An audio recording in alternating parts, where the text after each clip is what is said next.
is one of the most aggressive side drafters in NASCAR. It's so annoying. It's frustrating. You want him to go away. There's exhaust is in your left ear. It's bothering you. He feels like he's going to hit you. You're thinking, man, we're only 13 laps in this race. What are you doing? Yeah, why are you doing this? But that's what he does, and it gets him to he gets that bottom lane moving forward by doing it. And as you see the bottom lane start to surge, that's because he's getting those side drafts. And everyone's going to follow him, so it's going to get super tight against that outside line.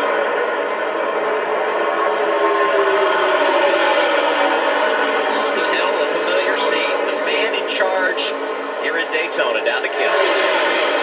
Yeah, looking for 4 in a row in this season opener, and he reported that the car is decent right now, has good drivability. He's at the point right now, but when he was in traffic, he described the car as being hard to break the bubble in front of him. So, Parker, when he talks about this bubble, what specifically is he referring to? It's great info, Kim. And so what he's referring to is essentially where we saw some of the cars get pushed out in front without them actually hitting bumpers. And Jamie, this is what is in the Xfinity car aerodynamic package, where this bubble will form behind the front car, and therefore that other car that's trying to push it will just start compacting that air, and the front car will drive away from that before you ever touch their bumper. That bubble is very frustrating because what it does is it does not allow you to push on the cars the way you want to push them, stay connected. It can make it harder to generate runs if you can't break that bubble. So the mark of a good Xfinity car at a super speedway is one that you see start breaking that bubble. If you see a car that's able to get right to the rear bumper on command when they want, that is a great. Yeah, I mean, just the right side door number of the 24 coming right in. You hear the guys in the iRacing lobbies tell you can't win out in the first lap. It kind of felt like that was what was going on out there. So tough, but our champion container Chevy was fast. I think we had a car capable of moving forward. So go to a similar type of race next week. Just got to learn. Take what I learned from the first 3 laps of this race that I got to run and bring it to Atlanta. All right, thanks, Daniel. Guys.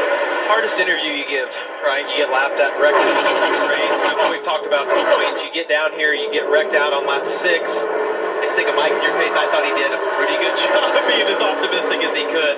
He'll hook off. And it's unfortunate because he's a driver that's always a player in this style of racing. And oh, by the way, got married in the offseason. So even though today is not going his way, congratulations to Brennan Poole. Let's go back to Carla. Thanks, Adam. Yeah, Brandon Jones here. His day is done. Your car was really the first one to get turned on the track, but you said you know exactly where this came from.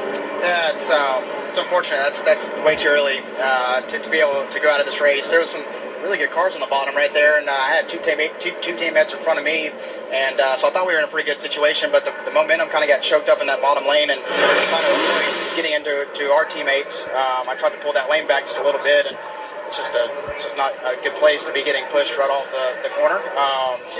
So yeah, I don't know.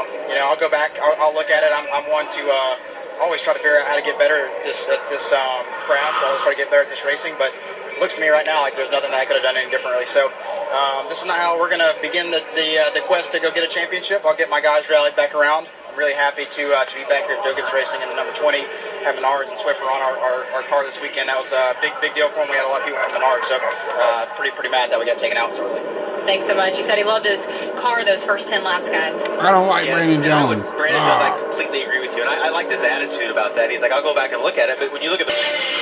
I've never been 5'11", dude. I've never been 205 either. If I'm mad, there are real plates on either side of that bar. I need video. The car stage points, but if you're a little further back, it's a good opportunity to sort of flip the stage. Yeah, I would want to get the stage points. We hear about points all year long. We're talking about the Xfinity fastest lap being that extra. Hey, give me some tires. He's there. He is there. Everybody in the top 10 stayed out. We do have a few takers. And they'll make a slight air pressure adjustment. Left side tires only. That's weird. But you know he's right. This time it's the left. What in the world? You said, Parker, there's really 2 schools of thought here. If I go now, is anyone going to go with me? There's a lot of decisions to be made. And as we come to 3 to go this time, you probably don't want to make your move until you're going down the backstretch on the last lap. But it's hard when you see someone across the start-finish line in our opening stage. And a reminder, if you win the stage, you get a playoff point that carries all the way through the playoffs when we begin activity there in September. 10 stage points on the line if you win. That's okay, not only for the regular season chase, but if you were to have a problem later in this race and help you overcome what could be a bad day, Austin Hill in control. And Sheldon, he's not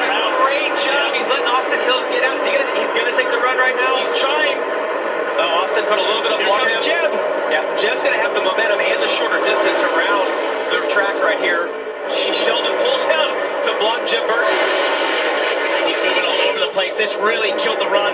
Austin Hill was able to block it. We'll see if anyone can generate. Big Sanchez to the top. He's got Anthony Alfredo back there. Can they make a run? This went from single file I wonder to why they're doing chaos. that. Final lap, opening stage, and the green and white checkered flag delivered for Austin Hill.